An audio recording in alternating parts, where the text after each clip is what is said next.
How's it going, everybody? Welcome back to the latest edition of NDD. I'm Pete Mulroy, and we've been talking a lot about Notre Dame recruiting from the football perspective for the 2026 class, and for all the right reasons. It's a loaded class. I said yesterday, number 2 as of 24/7 Sports, and news comes out earlier today that the Irish and Marcus Freeman and Jawan Sider have made another massive offer, this time in the wide receiver department. An offer goes to Devin Fitzgerald, a 6'2", 195, talented, multifaceted receiver who also happens to be the son of NFL great and future Hall of Famer Larry Fitzgerald, who had that star career at Pitt and then went on to do remarkable things with the Arizona Cardinals throughout his NFL career. So they offer Fitzgerald in an attempt to bolster a wide receiver room who quite honestly could use it. You see what Notre Dame has traditionally done in building an offensive line and what they've been doing in building this backfield to sort of supplement what you have in Jeremiah Love, the return of Jabron Payne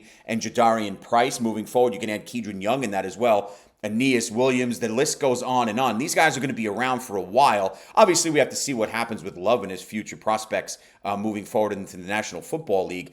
But you need the depth in the wide receiver room as well. On offer to a player like Fitzgerald, who can give you size and speed, is a big step in that direction. And because this young man has become so much more popular on the recruiting trail, Notre Dame obviously has some competition. UCLA, Arizona State, who just had a nice run to the CFP last season. North Carolina will be first season under Bill Belichick as their head coach. It still cracks me up to say, but just because you never thought that this guy would go to the recruiting game and want to be on the college level, but here we are. So he's in the mix there down in UNC, Florida State, and of course, Dad's alma mater, Pittsburgh. So if Notre Dame's going to get young Fitzy, it's going to come against some pretty steep competition. So it's going to be fun to watch, but yet it's Notre Dame once again offering the son of an NFL legend.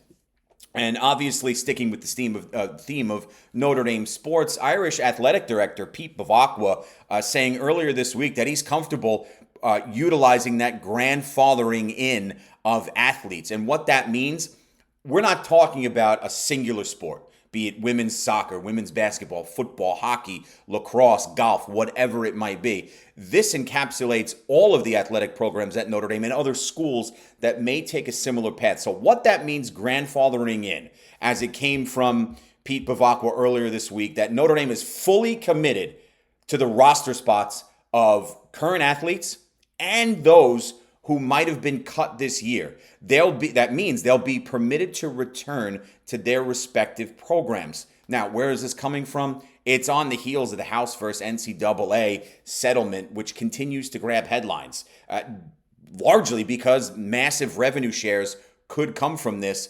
specifically for college football. Some love it, some despise it. You know how that goes. And there hasn't been a legal settlement in that regard reached yet, as it pertains to grandfathering athletes in. But as of now, schools, including Notre Dame, and Pete Bavacqua just said it, as I mentioned, are going to be permitted to grandfather these athletes in. Athletes who are on a current roster, had been cut this year, or if they committed early from high school, but then watched a given position, let's say forward in soccer or right guard in football, be eliminated. So this works out for many athletes, from a staying power perspective. It's just going to be interesting to see how it develops and molds itself as we get more news and developments in that aforementioned House versus NCAA settlement that has really grabbed a lot of headlines and continues to do so across the world of sports. I want to switch and talk about some golf. My personal game right now is in shambles. But Notre Dame, from a men's golf perspective, disappointing 10th-place finish at the ACC Championship a little while back. But now, because they've had a fairly consistent season overall, the Irish get into the NCAA regionals, and they'll be taking place down in Tallahassee next week. Starts on Monday the 12th. So they'll be playing right at the home of Florida State. And if the Irish are able to advance, they'll get into the NCAA championships, which take place May 23rd to 28th. This is a Notre Dame program that hasn't won a men's golf title on a championship level since 1944. But it's going to be Jacob Modeleski, who won the first individual conference title in Notre Dame men's golf history a few weeks ago at the ACCs, leading the way for this group that overall has had some really good moments and played competitive in the ACCs, but it's such a competitive conference from a golf perspective. While the 10th place finish was a little upsetting to those involved with the program, high hopes here as Notre Dame heads into the NCAA regionals for golf, and we certainly wish them all the best, and we'll be tracking it the entire way with the hope of getting into that NCAA tournament field. And we'll wrap today just with some major scheduling updates as it comes down the pike out of South Bend and beyond.